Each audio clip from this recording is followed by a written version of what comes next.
शब्द पर चर्चा करने जा रहे हैं वो शब्द गुरु के प्रति प्रेम, श्रद्धा और विश्वास रखने वाले हर साधक के लिए समझना बहुत आवश्यक है। शब्द नंबर 70 की पहली 2 पंक्तियों में हमने जाना कि गुरु महाराज ने हमें हक हलाल की कमाई और शुभ कर्म करने के लिए प्रेरित किया। आगे की 2 पंक्तियों में आज गुरु महाराज हमें साधना के बारे में बता रहे हैं। तो सबसे पहला प्रश्न तो ये उठता है कि साधना क्या होती है। साधना यानी लगन से किया गया अच्छा अभ्यास या कोई भी अच्छा काम जो हम बार बार कर रहे हैं, जिसका परिणाम हमें बहुत अच्छा मिले। जैसे रोज परमपिता परमात्मा का नाम जप करना, अपने वाणी में संयम रखना, हमेशा सच बोलना, ईमानदारी रे जीवन जीना, ये सब साधना में ही आते हैं। हमारे सदगुरु देव ने पूरी शब्दवाणी के अंदर हमें जीवन साधना के लिए ही प्रेरित किया है। गुरु महाराज तो कहते हैं कि तन मन धोइए, संयम होइए, हरक न खोइए, कि निरंतर अपने मन की, अपने विचारों की, अपनी वाणी की, शरीर की शुद्धि के लिए हमें निरंतर प्रयास करना है। और जब हम इस रास्ते पे निकलते हैं तो हमारा जीवन साधना के पथ पे ही जा रहा है।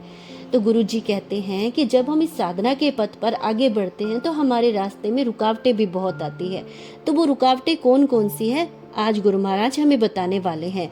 गुरु जी कहते हैं, देतानी शैतानी फिरेला तेरी मत मोरा चर जाए, कि जब तुम नेक रास्ते पे चलोगे, साधना पथ पे चलोगे, तो देतानी शैतानी फिरेला, यानी कि तुम्हारे अंदर उठने वाले बुरे विचार, तुम्हारे ही भीतर की ईर्ष्या, द्वेष, लालच, तुम्हारे भीतर बैठा डर तुम्हें इस रास्ते से भटकाने का पूरा प्रयास करेगा। तेरी मत मोरा चर जाई, मोरा प्रतीक है अहंकार का, कि हमारे अंदर बैठा अहंकार भी हमें रास्ते से भटकाएगा, बार बार हमें दूसरे रास्ते के पे जाने के लिए कहेगा। तो ऐसी स्थिति में हमें क्या करना है, गुरुजी कहते हैं, उन्मुन मनवा जीव जतन कर, कि जो तेरा उन्मुन मनवा है, कि जो मतलब तेरा मन सही गलत का विवेक नहीं, फैसला नहीं कर पा रहा है, तो हे जीव तू प्रयास कर, मन राखी लौटाए। तो उस समय अपने भीतर धैर्य धारण कर, संयम धारण कर, अपने मन के पीछे चलकर ऐसा ना हो कि तू भटकाव में चला जाए। तो आगे गुरुजी इसी बात को समझाते हुए हमें आगे कहते हैं, जीव के काजे खड़ो जे खेती वाय दवाय न जाए, कि हे मनुष्य, कि जो तू जीवात्मा के कल्याण के लिए जो शुभ कर्म कर रहा है, सही रास्ते पे चल रहा है, ऐसा ना हो कि मन भटकने के कारण वाय दवाई न जाए, कि तेरे भीतर उठने वाला लोभ, लालच, अंदर बैठा डर तुझे इस रास्ते से भटका दे और तेरे शुभ कर्मों की खेती को नष्ट कर दे। इसीलिए वहाँ पे सतर्कता बहुत जरूरी है, मन के भीतर का संयम बहुत जरूरी है, धैर्य बहुत जरूरी है। तो तुम्हें प्रयास करना है कि अपने मन राखी लौटाई, यानी मन को स्थिर रख।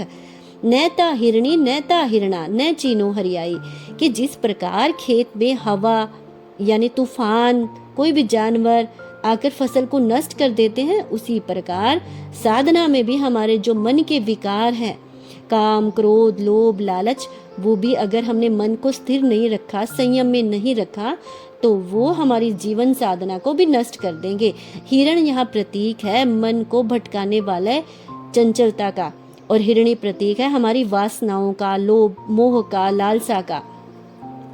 यदि मन और वासनाएं हमारे नियंत्रण में नहीं हुई तो हम जीवन साधना में कभी सफल नहीं हो सकेंगे। तो ये पहली प्राथमिकता है कि हम अपने मन पर कार्य करें, उसे नियंत्रण में, उसे संयम में रखने का प्रयास करें।